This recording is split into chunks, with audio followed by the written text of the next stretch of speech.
Pernah tak kita terfikir, apa sebenarnya maksud literasi ni? Adakah cukup sekadar boleh membaca dan menulis?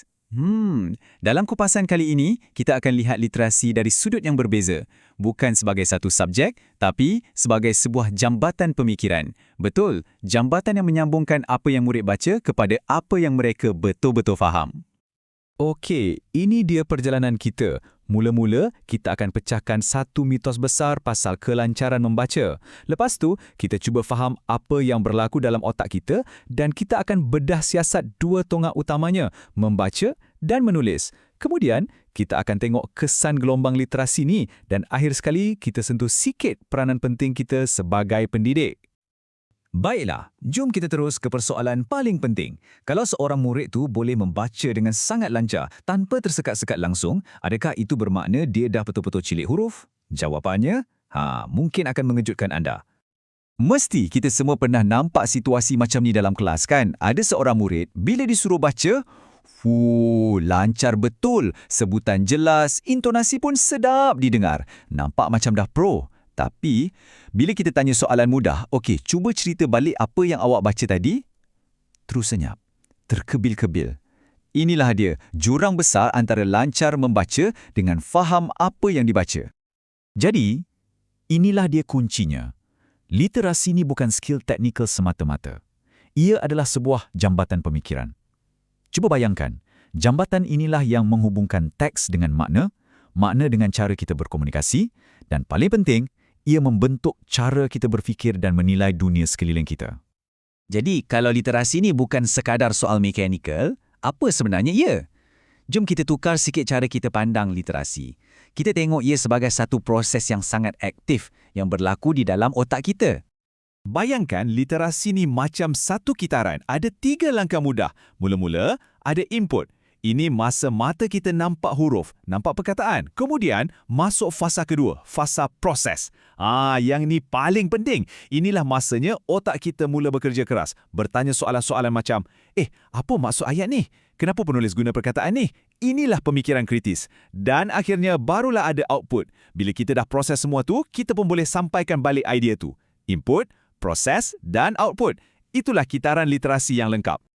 Ringkasnya, mesej utamanya jelas. Literasi ni bukan kerja mata atau tangan je tau.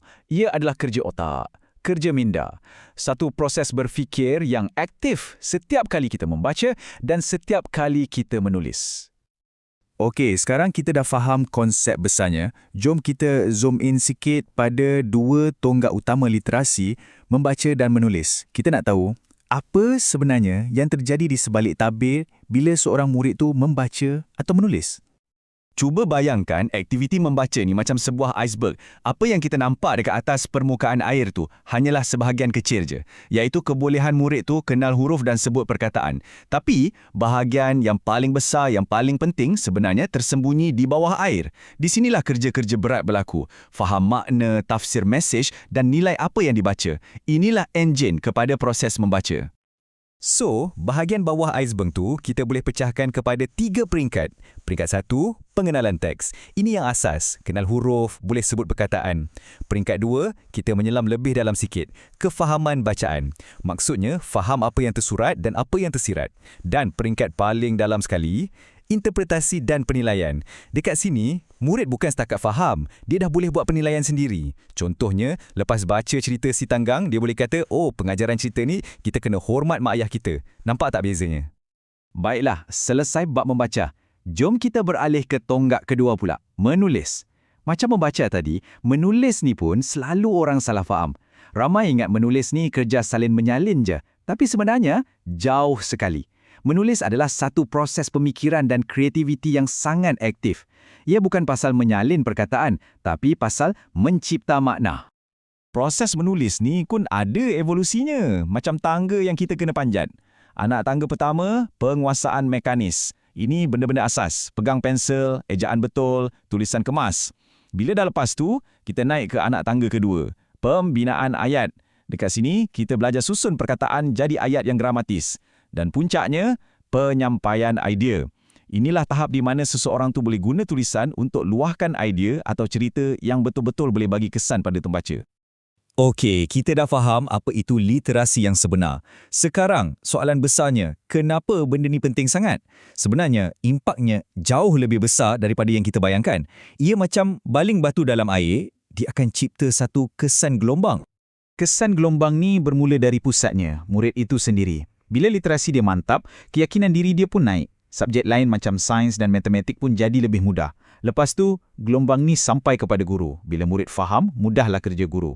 Dan akhirnya, gelombang yang paling besar sampai ke seluruh masyarakat. Kadar keciciran sekolah akan turun dan kita sebenarnya sedang membina satu bangsa yang mampu berfikir. Semuanya bermula daripada satu kemahiran yang nampak asas. Bila kita dah nampak betapa besarnya impak literasi ni, ia membawa kita kepada satu kesimpulan yang sangat-sangat penting, iaitu mandat atau tanggungjawab yang terpikul di bahu setiap orang yang bergelar pendidik. Jadi, apa peranan kita sebagai pendidik? Ada dua mesej utama di sini. Pertama, kita kena ubah mindset kita. Literasi ni bukan lagi satu subjek dalam jadual waktu, ia sepatutnya menjadi DNA dalam setiap pengajaran kita. Dan yang kedua, bila kita betul-betul kuasai strategi literasi ni, kita sebenarnya bukan setakat ajar murid membaca. Tidak, kita sedang melakukan sesuatu yang lebih besar. Kita sedang membina satu generasi yang pandai berfikir. Dan dengan itu, kita kembali semula kepada idea awal kita tadi. Sekarang kita dah nampak dengan jelas betapa pentingnya jembatan pemikiran ni.